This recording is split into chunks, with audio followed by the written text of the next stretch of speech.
first question is about demography. I spoke with you in the past about that, and I think it's very important for you, and you pointed on that a lot of your discussion and your purpose, is it? Yeah, I really want to emphasize that it's important to have children and to create the new generation. And as simple as it sounds, if people do not have children, there is no new generation. So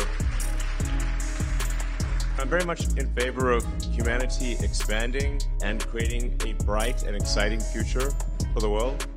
But fundamental to the furtherance of human civilization is having humans. As simple and basic as that sounds. And every year I look at the birth rates and I'm like, it's a bit depressing because birth rates seem to decline every year. And I think that perhaps my biggest advice to leaders, to government leaders, and to the people in general would be to make sure to have children to create the new generation. And I think any incentives that can be done to incent the new generation, to make it easier for women to have children and to support the children, I think would be very wise. This is so fundamental, and I really can't emphasize that enough.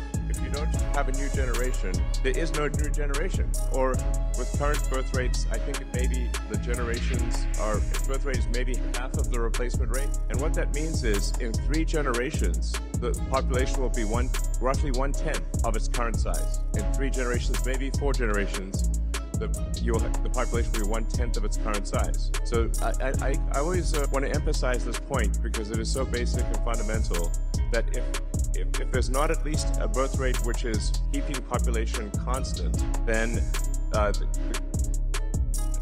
people will disappear. Disappear, Mr. Musk, disappear. Disappear. We have a lot of immigration. Somebody says that immigration is important for that reason. What's your point on that? Immigration is coming in Europe and is coming in America from the south of America and then Europe from the south of the Mediterranean Sea. What do you think about that?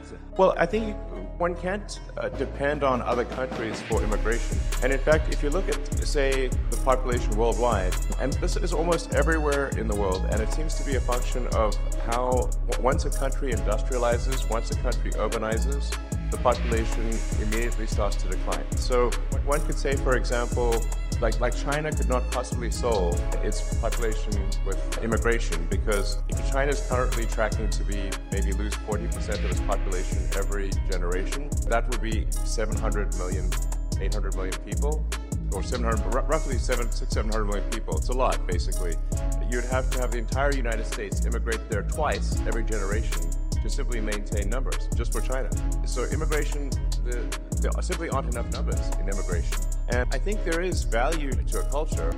We don't want cultures. We don't want Japan to disappear. We don't want Italy as a culture to disappear. We don't want France as a culture to disappear.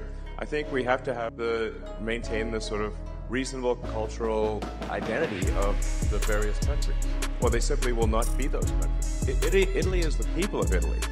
The buildings are there, but really, what is Italy? Italy is the people of Italy. So, I mean, I just think it's, and I speak as someone who is very much an environmentalist. I believe in building a sustainable future for the world. I think that there are very few people who, as an individual, who have done more than I have to help the environment with electric cars and solar and batteries to create a sustainable energy future, because we absolutely need a sustainable energy future. But there is an aspect of the environmental movement that I think has gone too far. Really, said from you? Yes. So, said from me, I think I am objectively one of the world's leading environmentalists in terms of doing things. I would say so. Like, I'm an environmentalist who does things. I'm of action, not talk. I act. So I feel I can say, as an environmentalist, that the environmentalist movement has gone too far. And in that, in the natural extension of the environmentalist movement, if you go too far, you start to look at humanity as a bad thing. You start to look at humanity as though we are a plague on the surface of the earth, as though humanity is a bad thing. And in fact, there are some people who think and say explicitly that, in fact, there was on the front page of the New York Times, there was a guy who said, there are 8 billion people on Earth, it would be better if there were none, which is crazy. Definitely. So, you told me once a joke about the cows and the problem with the cows. Remember that? Oh, yeah, don't worry about the cows. The cows are fine. Cows are not going to destroy the environment. Cows are fine. Yes. We have a lot of laws, European laws against all the people who work with them. It's a big issue for us because it seems a green issue, but it's a very industrial issue for us. Yeah, I think farming and cows do not have any meaningful effect on the environment. Yes, underline, please.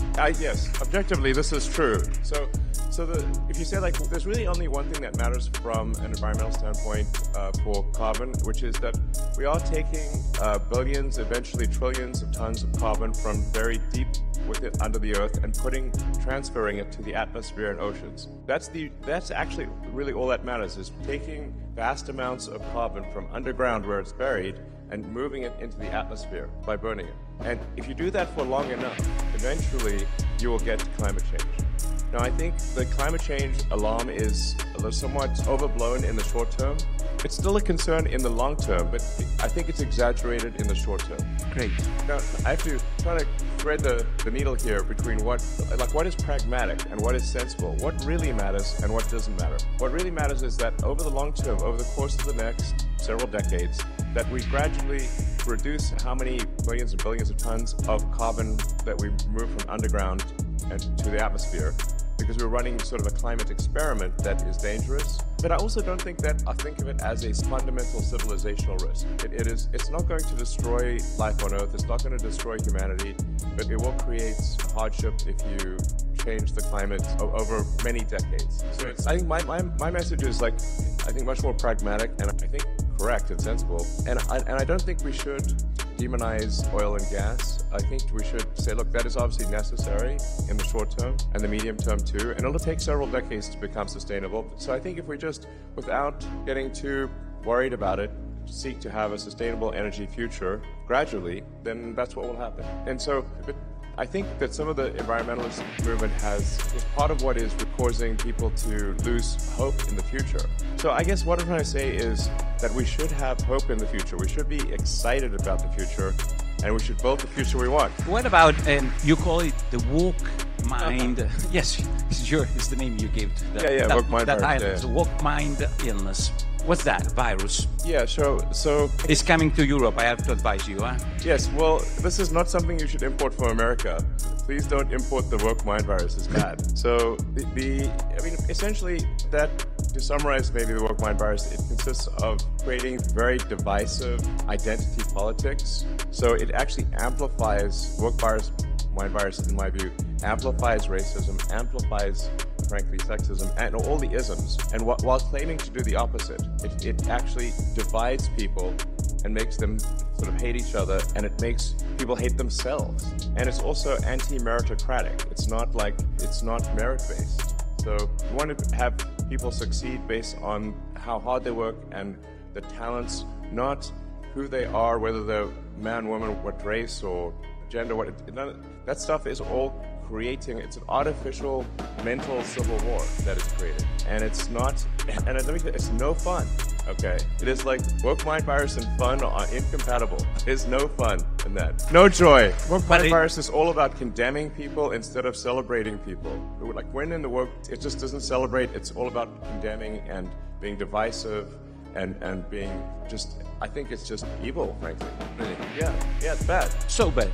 Yeah. But you get a lot of problems saying so on your social, in X, or have this point of view. You were a good friend of Obama administration, and now they don't really like you so much for this kind of speech you do in public, or not? I don't know. I'm very pro-human. I'm very pro-civilization. I'm in favor of humanity and our collective consciousness expanding on Earth and going beyond Earth and being a multi-planet species, a spacefaring civilization, and being out there among the stars and finding out the nature of the universe. Like all the things that seems like to me an exciting thing, something you can get really excited about.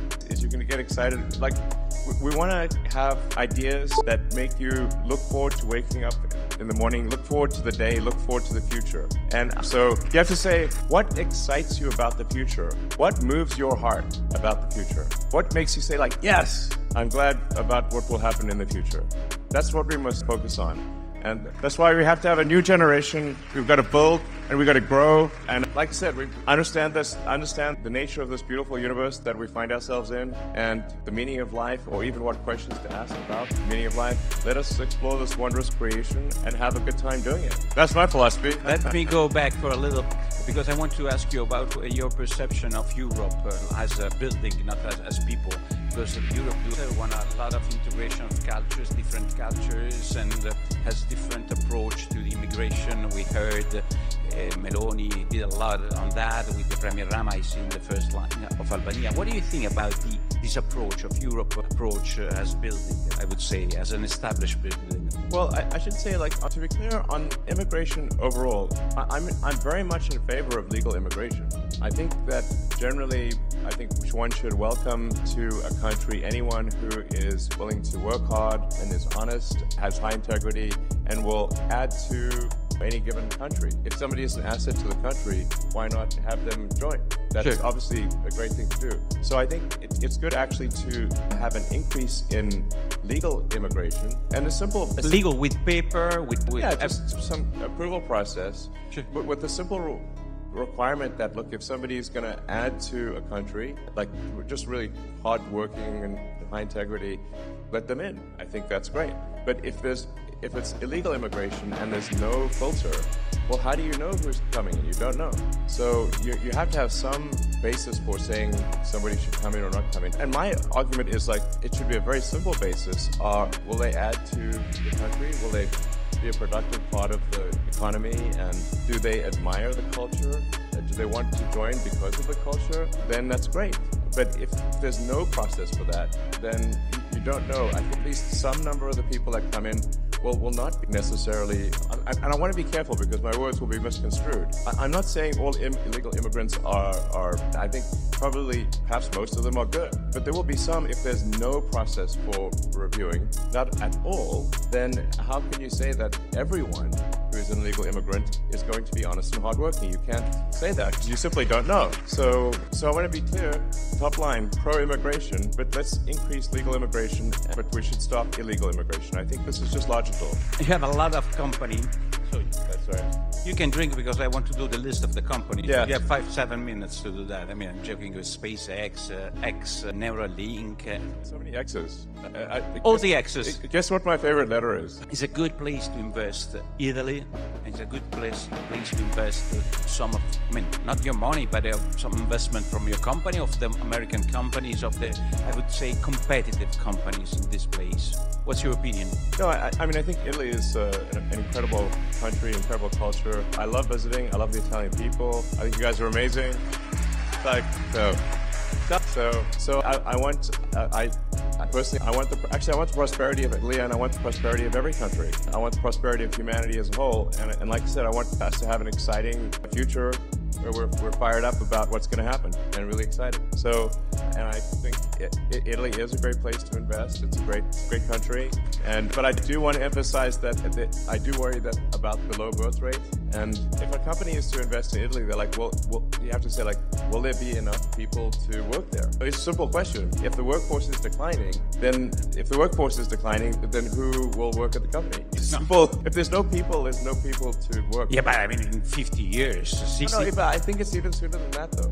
You're so worried about that. Is the problem? I feel like a total Cassandra here, because, like, I seem to be worried about it much more than other people. But there just needs to be people. If you don't make a new generation of people, there is no new generation of people. So that's it. I know I'm being repetitive here, but I'm just trying to state facts. So, and yeah. So it's a good place to invest. I agree it's a good place to invest. And a wonderful country. So please make more Italians, is what I'm saying. You said once that the internet is the system, is the I write down your word, the nervous system of humanity. What's it? Yes. You said once to me. And what's a long time ago, actually. Artificial intelligence for you? Sorry? The artificial intelligence. If that is the nervous system, artificial intelligence, use another metaphor. You asked me what do I think of artificial intelligence? Obviously. Well, you can think of artificial intelligence as, this is perhaps the biggest inflection point in intelligence since Homo sapiens. Artificial intelligence is will be essentially sort of a new species, or is a new species. So I think one of the biggest challenges, if I look at, say, civilizational risk, the risk to the future of humanity, birth rate is one of them. If we just don't have kids and dwindle away, that's one, which I've talked a lot about. The other is, there's always like potentially nuclear war, of course, that kind of thing.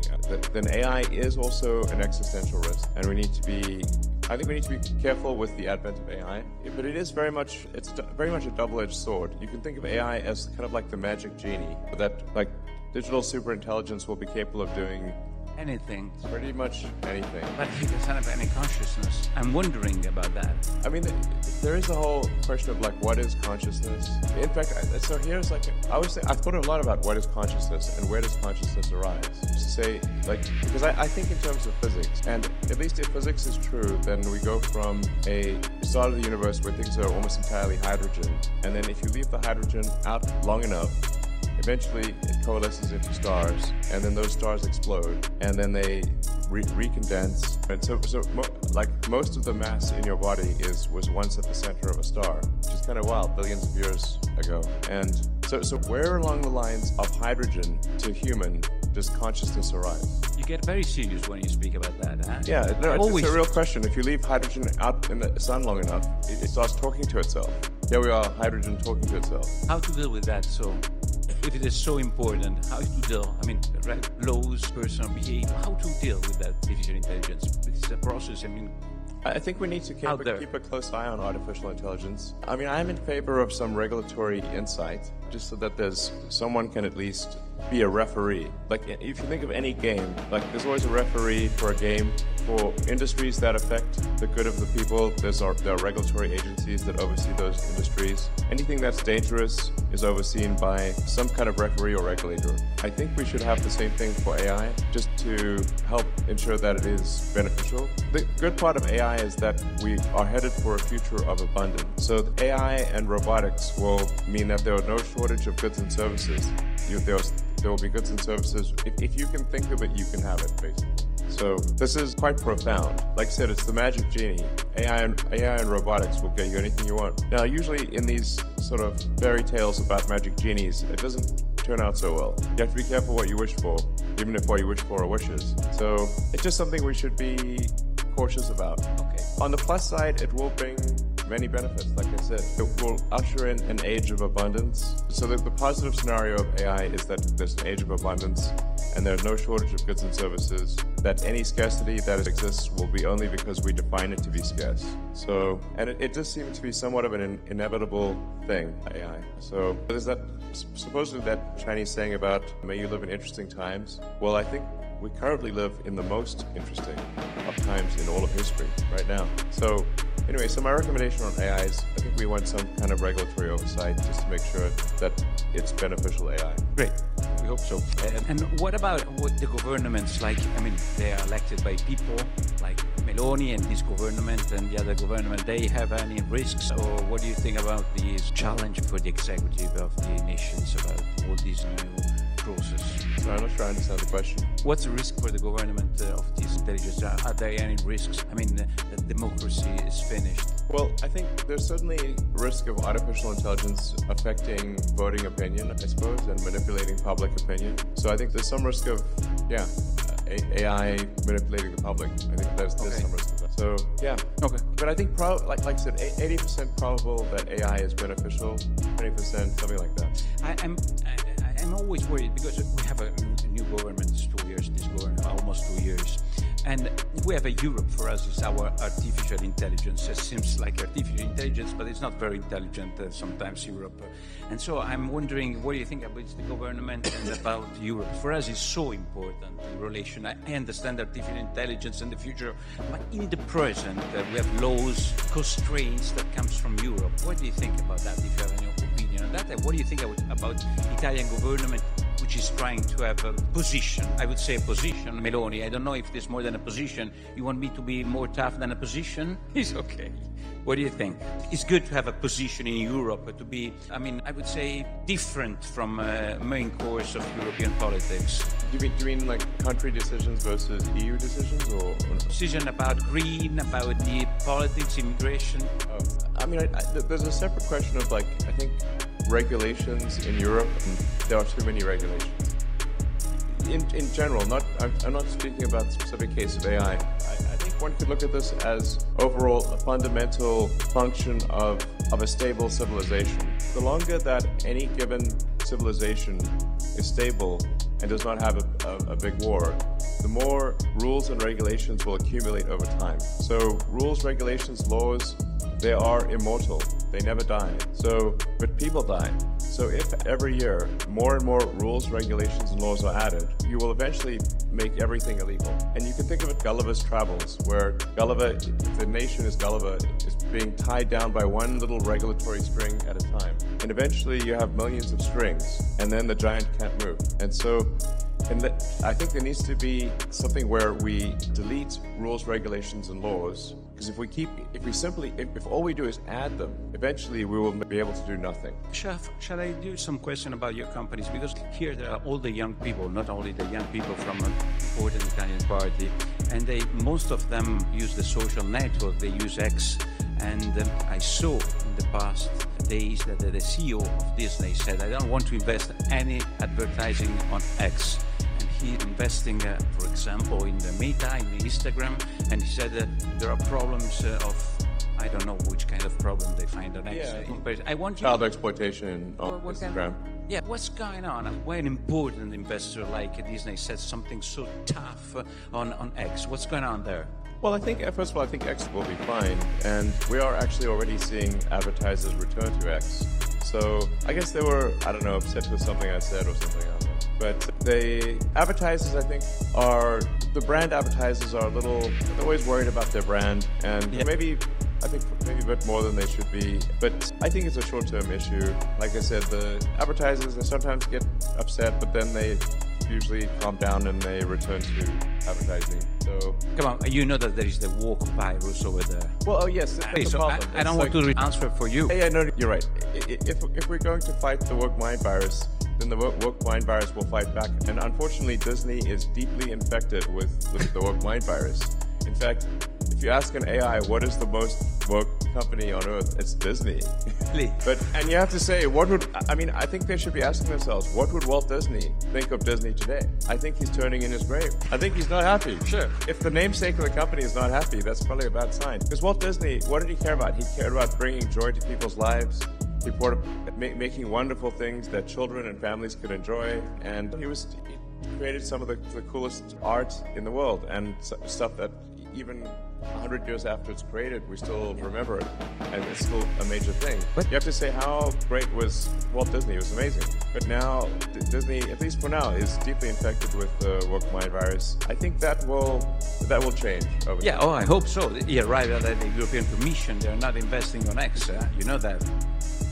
Maybe they got the woke mind virus too. Yeah. You don't care. I think so. And it's like, why are they importing this crazy thing from America? It's just something that was created basically by sort of far left crazy people in US colleges, and now it's spreading all over the world. And it's like the thing is, the woke mind virus, it's not a message of joy, it's a message of division.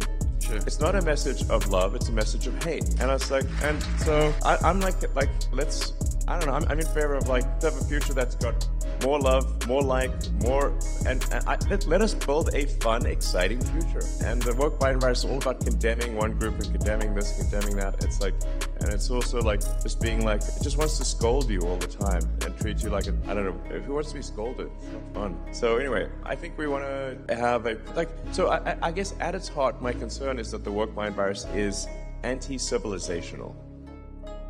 End of civilization. Anti-civilization. If it represents a cost for your company, you have a trade-off between the cost of your position and the cost for the company. What's your choice? And how much is important in your behavior, the free speech standing? That's the question. I do think free speech is incredibly important, because if people cannot speak their minds, and then we won't have a democracy. Democracy is, the foundation of democracy is freedom of speech. But also saying something, So is laughing at that because he knows that it's so important for you. But tell me more about the free speech, because here is very important. A person here couldn't speak for a lot of people because they were considered mavericks and worse than that. Free speech for everybody is important, not just for the person who say the right things. It's correct. Exactly. No, exactly. Free speech means that free speech is only relevant. Free speech is only meaningful when if you allow people you don't like to say things you don't like. So that's how it's working. That's how you know it's working. Because once you start to censor people you don't like saying things you don't like, it's only a matter of time before that censorship turns on you. Eventually, live by the sword, die by the sword. Live by censorship, die by censorship. 2 minuti. Vabbè, allora abbiamo 2 minuti. Ragazzi, qua per... Che cosa? Tutti fategli un applauso a Elon. Dai, facciamogli altri paio di minuti, Elon, why you spoke about free speech? You bought Twitter for the free speech. 2 minuti, dai, 2 minuti. Just for the free speech, not for business inside. You bought Oh, X. yeah. Well, I mean, here's the thing. So I think you have to say, like, if civilization is not strong, if civilization doesn't grow, then nothing else matters. Profits don't matter if civilization collapses. There's no profit. There's no... We cannot exist absent civilization. So sometimes people may say, like, well, is this an altruistic thing? I mean, I think it's, for me, it feels altruistic, but even if one is not altruistic, even if one is very self-centered, you have to say, if you simply think long-term, you have to be pro-civilization, because you cannot exist without civilization. Okay? How important from 0 to 10 in the scale from 0 to 10 money? You are the richest person in the world. How is important money for you from 0 to 10? 0 is the less important and is the good one. I don't know. I don't want to... 1 or 2 or something? No, come on. No, I mean... One or two? Just one or two? Well, if you say, like, the reason I guess I have what wealth, or it's really just shares in the company, is that I've created these companies. And these companies like SpaceX, Tesla is 140,000 jobs direct worldwide, and 5 times that number, maybe almost 1 million jobs when you look at the whole supply chain, is what Tesla's created. And then SpaceX is about 15,000 people, and also like maybe for total supply chain 50,000 people. So I mean, I've basically, with the help of many talented people, built these companies, and then the so-called these wealth statistics simply add up what the ownership is in the companies and say, okay, this is a certain amount of money. But I don't actually have that in money. I have it in stock. It's just that the companies have succeeded. But how was the last launch of the SpaceX? Tell me something. Last question, please, Giovanni. The last launch. I see Mauro there sitting on the floor. Why are you sitting on the floor? Are you worried about the height? How was the last launch? You were optimist about your SpaceX, the big... Yeah, so, well, Starship, so the exciting thing about Starship is that it's the first rocket design that could make life multiplanetary, that could enable a self-sustaining base on the moon and a city on Mars. So because it's not just a very large vehicle, but it is designed for full and rapid reusability, so that would lower the cost of access to space by, I don't know, maybe 100 or more. And so, basically, it's the first rocket that is capable of building a base on Mars and a base on the moon. Yes, that's the count. So there's the great Italian physicist Enrico Fermi. I'm a big admirer of Fermi, and he was very good at asking profound questions. And one of his questions, which is called the Fermi paradox, is where are the aliens? And one of the explanations is that, and perhaps I think the one that I think appears to be most accurate, is that consciousness is extremely rare. That people often ask me, do I know about aliens or something like that? I get asked that a lot. And the crazy thing is that I've seen no evidence of aliens whatsoever. This means that I think most likely, at least in this part of the galaxy, we are the only consciousness that exists. And so you can think of human consciousness really as like a tiny candle in a vast darkness. And we must do everything we can to ensure that the candle does not go out. Great. We can finish with that. Okay? We can finish with this. Oh, and so it's worth reading about the Fermi paradox, and because people have thought very hard about this, because one of the things is like, well, maybe there are these great filters, and these civilizations don't pass these filters. One of the filters is do we become a multi-planet species or not? If we do not become a multi-planet species, then eventually, at some point, something will happen to the planet. Either it will be man-made or it will be something natural, like a meteor, like whatever killed the dinosaurs, for example. So, and then eventually the sun will actually expand and will destroy all life on Earth. So if one cares about life on Earth at all, we should care about becoming a multi-planet species and eventually going out there and becoming a multi-stellar species and having many star systems. We want the exciting parts of science fiction to not be fiction forever. We want to make them real, and yeah. Great. Thank you very much.